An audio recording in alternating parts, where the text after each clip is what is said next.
This conference will now be recorded. So it is 2:30 p.m. Welcome to the Freight Advisory Committee meeting for KTMPO. And first item on the agenda is the opportunity for public comments. I'll open the floor to anyone that wishes to speak, either here or online. Do we have anyone on the virtual line? Yes, we do. There are Ginger and Zach are online. Anyone wishing to speak now? Forever holding. That's right. All right, moving on, number 3 on the agenda is a staff update. So I'll turn that over to Dominic. That's pages 1 to 3 in your packet. All right, we have a schedule there of the upcoming KTMPO meetings for TAC, Policy Board, EPAC. Next, we have a few updates. The freight mobility plan from the state was approved by the Transportation Commission, so it's been submitted to FHWA. We're still waiting word on that final approval. And there's a link, if you're accessing the online version, you can access the link and look at the whole plan. And then a few bills in the federal government. All of them are in committee right now.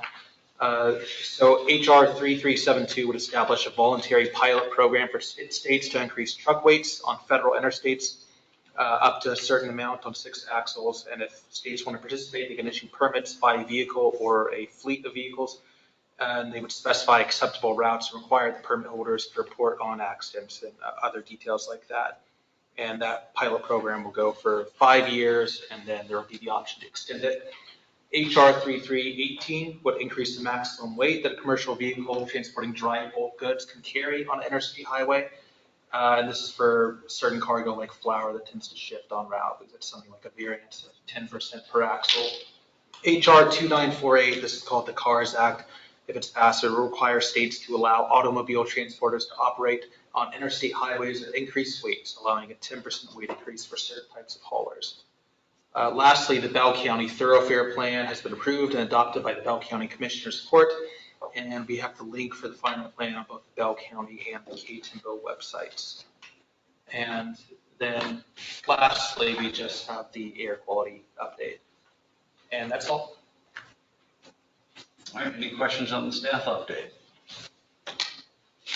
Move on to item number 4, which is an action item. It's the approval of minutes from the July 25th, 2023 meeting. Got a motion, got a second. All in favor, say aye. Any opposed? Motion passes. Next item is a discussion and action item regarding approval of the new Freight Advisory Committee member, pages 8 through 11 in your packets. We do have 2 nominees, and I'll turn this over to Dominic. Yeah, so I think Zachary, you said it was online, so Zach, you can go ahead and introduce yourself. If I can get this camera working. Good afternoon, everybody. My name is Zach Baker. I'm the Regional Manager of Economic Development for BNSF Railway. Been with the railroad about 16 years, and most of that time was spent in the operating department. So just recently moved to the economic development field, and currently responsible for the territory that BNSF covers in South Texas and the state of Louisiana. So I own everything south of Temple for the BNSF. Great. And we also have Kevin Schuff. Yes. My name is Kevin. I'm the purchasing manager down here at Beltec, coming from the Austin area. I have my own business as well as working here with Beltec and doing operations, purchasing, plant management, just about everything. So it's nice to be there. Glad to have you. So the new members can be requested in writing, and all it requires is nomination and majority vote. We do have a quorum, so if there's any discussion or questions, if we'd like to grill the new members before their confirmation, then we can do that. If not, we'll go ahead and entertain any motions. I recommend it. Do we need to, I guess, can we do both members in one vote? Yes, that's how we've always done. So Okay. You can do it. So if you recommend we approve both.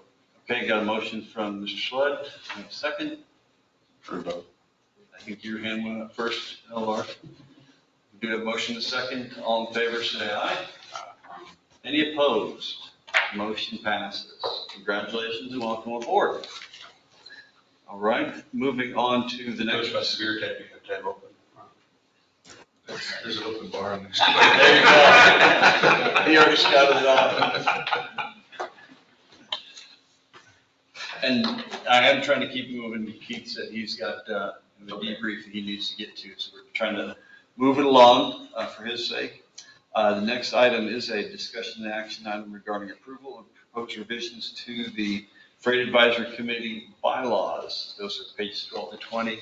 So there are some changes, and Dominic's going to bring some speed on those. Yeah, so we're looking at making some revisions to our bylaws. They're attached in the packet with the strike-throughs and the underlines and highlights for what we're changing. So essentially, the first thing is the meeting frequency is changed to at least 2 meetings a year. Before it was quarterly. And this is kind of to reduce the burden on stakeholders and people with busy meeting schedules and to allow meetings to be more productive. So the options there, we're not going to move to 2 necessarily. It's really up to the committee, and we could discuss that later on at the end of the meeting. Additionally, the quorum requirements, we're going to change to 50% plus 1, which is for Robert's Rules of Order, instead of 33%, which is what it is now. And the elections will now be held. We made it a little more specific because before there's some wording like, yeah, to be the meeting closest to October 1 and stuff. So we're just saying it's the October meeting. So every year now we're going to hold our elections for new officers. And that's going to be the next agenda item. If we approve these, it's going to be approving and electing our new board, our committee chair and vice chair. But yeah, these are the proposed revisions.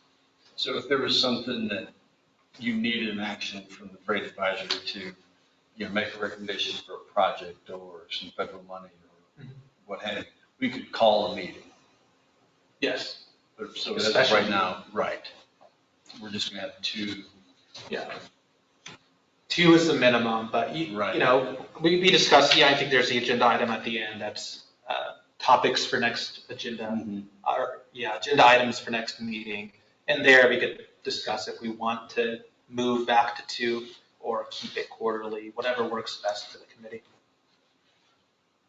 If we do only go to 2 meetings a year, do we need to elect a new officer every year? Or should we go every 2 years?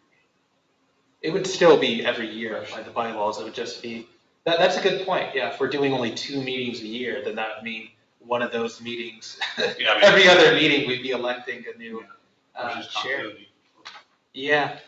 I mean, and the way we've got it now is you can serve 2 consecutive terms. Yes.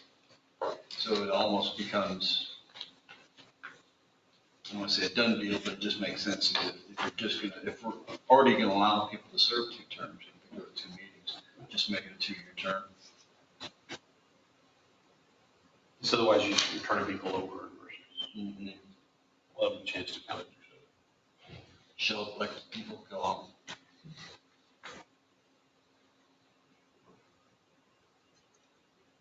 What do you need?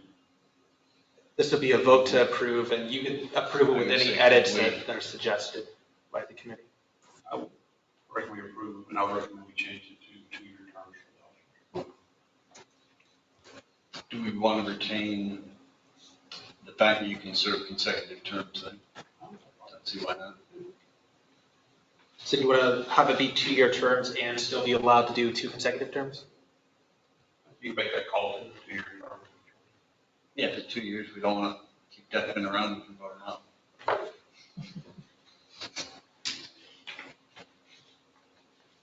By me, any other questions or comments? Yeah, any of the other, like quorum requirement and elections being October? So I think we do have a motion then. I just need a second.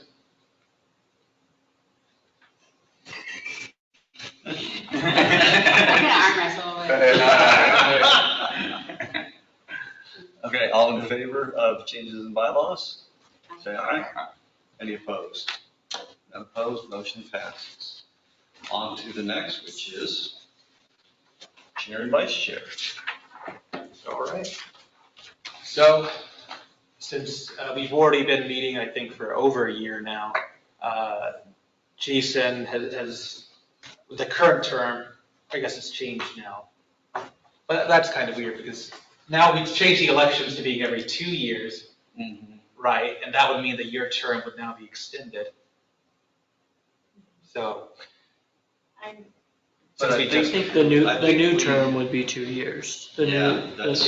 Whoever is elected today would serve 2 Okay. years. Right. All right. And I was going to say, you could argue I was appointed under the old rules. It's kind of like vesting. Okay. Yeah.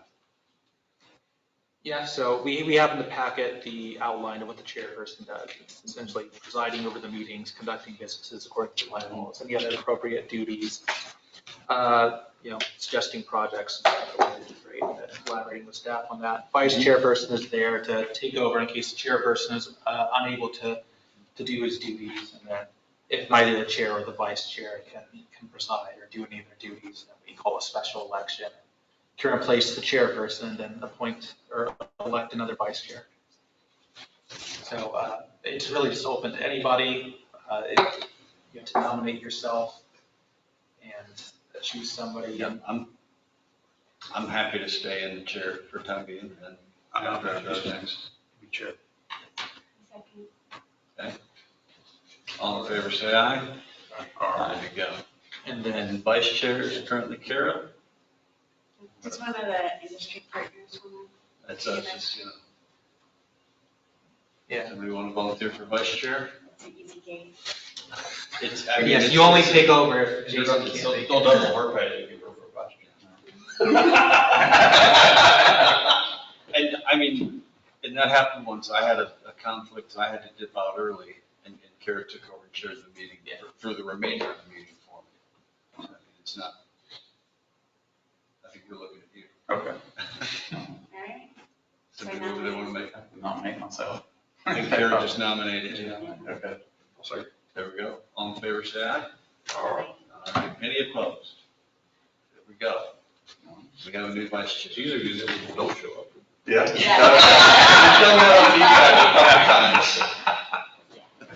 Oh, he's not here? No, he's Speak the dealer.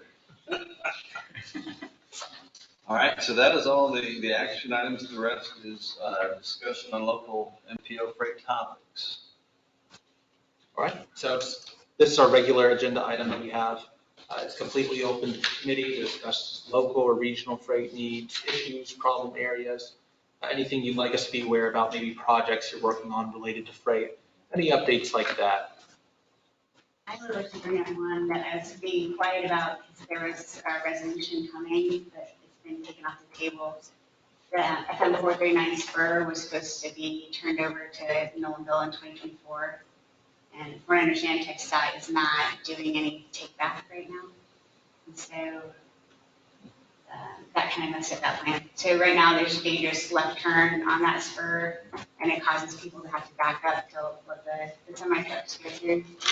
And they have a history of turning over on the curb. So I would like them to reconsider the take back program and let us own that road in 2024. And a couple of years ago, they were trying to divest themselves of roads that they didn't want to worry about. Yeah, So did they there's say something why else that? going on, but I don't want to speak about that because I don't know enough about it. Understood.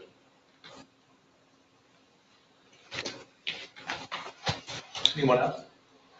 Aaron, you know if that's a district policy or a TechStot administration policy? I just know that Victor updated me. I guess it would be administration probably. We always ask Victor. It'll be a Victor was pushing for it Say, and let's- then. usually a TTBB. Let's bring that up, policy, either like before or after the meeting. Maybe we can get some explanation, or even during the member conference. So maybe time to raise that question. He's a good guy. Yeah. Yeah, if Victor was pushing it and then he said no, it's above his head. So I don't know. That would be a Uriah and talk to Tempo or somebody. We have to go another route to see if there's anything you can do. So Speaking of, what's the, y'all been doing some drainage or sewer work down there on, right there by the corner? Been watching it progress, the driveway work every That's day. the shared use path and Good, good. So we did have a meeting with Patriot Rail and Fort Colossus.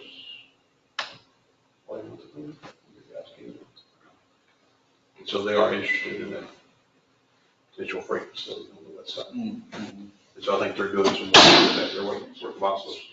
Whenever they say it's places for Colossus. And they have experience working on military installations, so actually, a great opportunity for both. And the name fits. Yeah,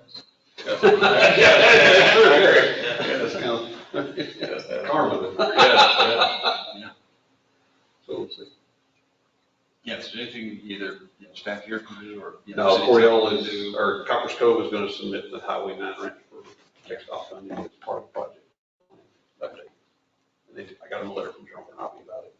And then we'll still look for grant money if it comes out for that, but short of that, it's on textile funding. Yeah, did you guys apply for that defense community? Yeah, that's the one that had the video. That's what the conference is to debrief after the selection. I'm still seeing like random established truck parking, especially on, what's the road in front of Texas A&M and all that, is that a Fort Ridge? Park Road? No, Or by Bunny Trail and. that's 201 in Clear Creek, 201 South Clear. So, yeah, there's random trucks that park there for their overnight, which nobody lives there in the front part of it right now, so maybe there's not complaints or issues, maybe Killeen wants it that way. But I know we have just like these random spots in town where they just like repeatedly will set up and habitually overnight park there. And it doesn't get to be an issue until they're in somebody's way. Or they'll go to like a gas station. I don't know if they make a deal with the clerk to like stay there.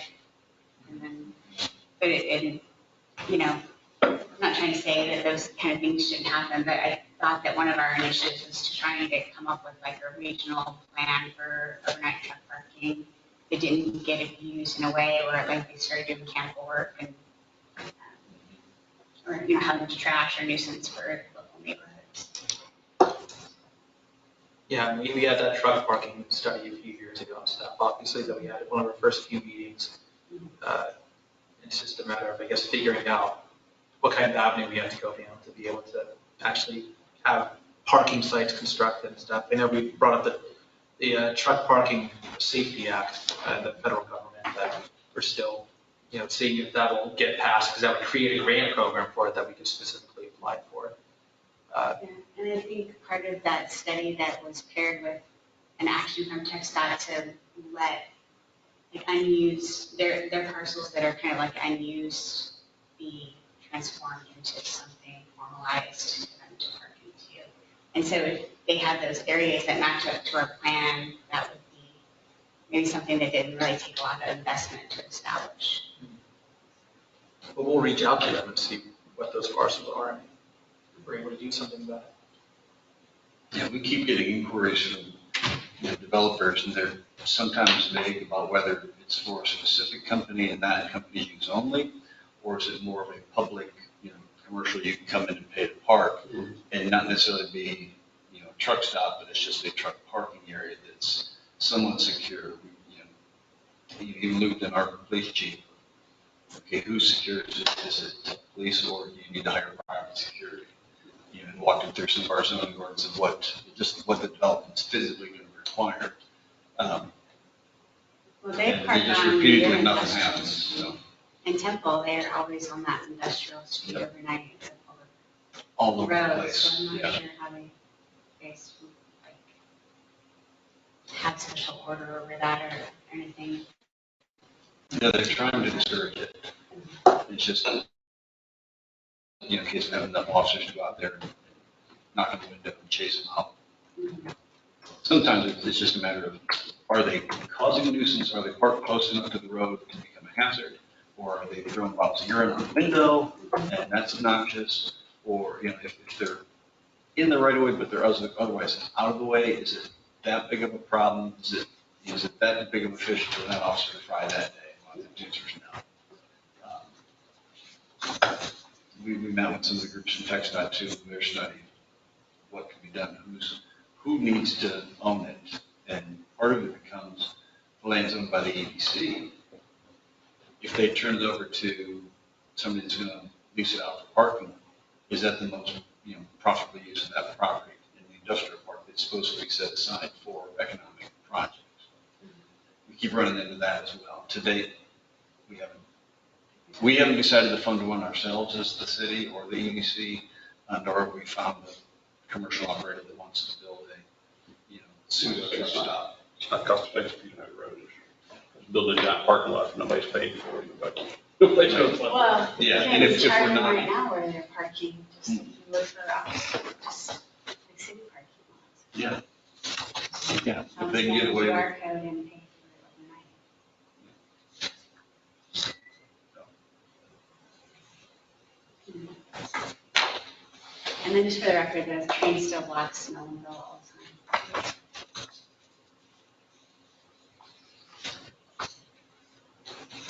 Zach, are you listening? I don't know Zach, but I will. I think I'm catching most of it. It's been an ongoing issue in Nolanville for, I would say, 10 years or more, where the trains come down there's a siding, and then they'll stop to either break the train or switch crews or switch engine, whatever they're doing. And it ends up blocking the Main Street crossing. There's several crossings through Nolanville, but it'll cross the Main Street, or it'll block the Main Street crossing. And that's what it is. Does the train stay in one piece or does it get cut? It stays one piece, but they're passing each other and they have to dismount and walk to the switch back and forth to pass each other. Okay, but they don't ever break it into pieces? No, Stays in one piece. stays one piece. Okay, so it's a meat pass at Nolanville. And I remember when I worked at KTMPO, you had submitted and had some measure of buy-in from the railroad about putting some automated switching controls That only there. lasted a couple months. Yeah. And how many crossings are in that location? There's 4 that have siding. 4. Yeah, and it doesn't matter that all of them are blocked except for Main Street. That's where the emergency access is to the south side, the only point. You've got a volunteer fire department right there.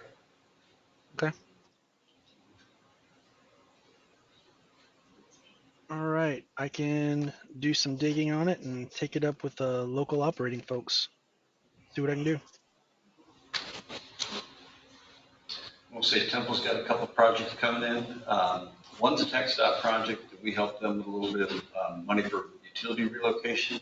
So Loop 363, where you've got the expressway section that merges back together, that's going to get widened around from Lucius and Industrial kind of around down towards Airport. So the bad news is that's going to be tore up for the next few years. The good news is we are getting more of a highway section through that area.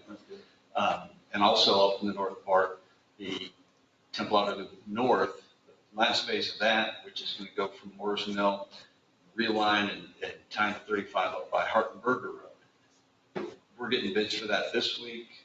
They should award through the RZ and the council by December. Project should start January. But that also means that part of Outer Loop and that roadway, and granted, it's not a major freight corridor now. That's an 18-month project is what they're saying. So that's going to be tore up for the next year and a half, 2 years. That's good. At the end of it, there's going to be some great loop corridor connectivity there, but in the short term, it's going to be dusty. Been working on that pretty fast. Every time I see something about there, never stop working on I-35. I never will stop working on it when you stop driving on it. You use it, It wears out. So Lucius McKelvey, would there be a separation there from the loop? That's right. That's good. Yes. That's good.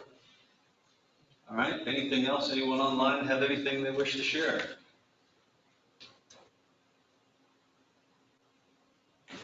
Nothing for me, thanks. Sounds good. So I guess we're on to the next is public input received through September 2023. Yeah, so we have, I believe it's on here, yeah, a list of some public comments received, I think Facebook, in person, email. In the packet, you have the full thing with the actual comments up here. It's kind of paraphrased. And, we had the off-topic comment about the Patriot Act on 9/11 stuff. Then since we had a question about lane closures in westbound I-13, the Killeen area. Another one about lack of sidewalks on Parker Heights. And then a long one that we had, I think this is about bikeability in cities, lack of sidewalks. And then, a question about local event and something about the bypass on 116, discussing yield signs there. That's because they're Yeah, still working on that exit. It's Yeah. a stop sign versus a yield. When they finish paving. No, good when it's done. We were complaining before that they wanted more traffic ability. Now the budget is complaining there's more traffic. Can't win. Moving on, any possible agenda items for future meetings? And I did ask Dominic, the COG and the MPO have the Safe Streets for All grant. So I asked, they just got Kinley Horns, nothing running. Asked if they could give a presentation for this meeting. The answer is no, not ready. So maybe that's something that we can add to the next meeting. Yes. Anything else specifically that we need to add or upcoming? Yeah, the date for next meeting, is everybody fine? I mean, would it be preferable to do it 6 months from now and move to a semi-annual meeting schedule, or keeping it quarterly? I think given the range of topics, 6 months is probably more appropriate, unless more industry partners come in with issues. Or if we start getting a bunch of topics, we can always have a meeting early. Yeah, if something is pressing, then we can advance. You want to do the normal, but you can set up the poll to get the, I mean, tentatively this time slot, but. We could send that. So we can, that way we start putting on our calendar now. Yeah. So if we do 6 months from now, that now is October, so. April? Yeah, April. So we'll shoot and see if that fourth Tuesday of April is good. If not, it doesn't have to be then. Find the best date then. All right. I'll look for that invitation. All right. If there's no other comments, questions, complaints, then I think we are adjourned. Thank you all for coming. Nice. I'll let you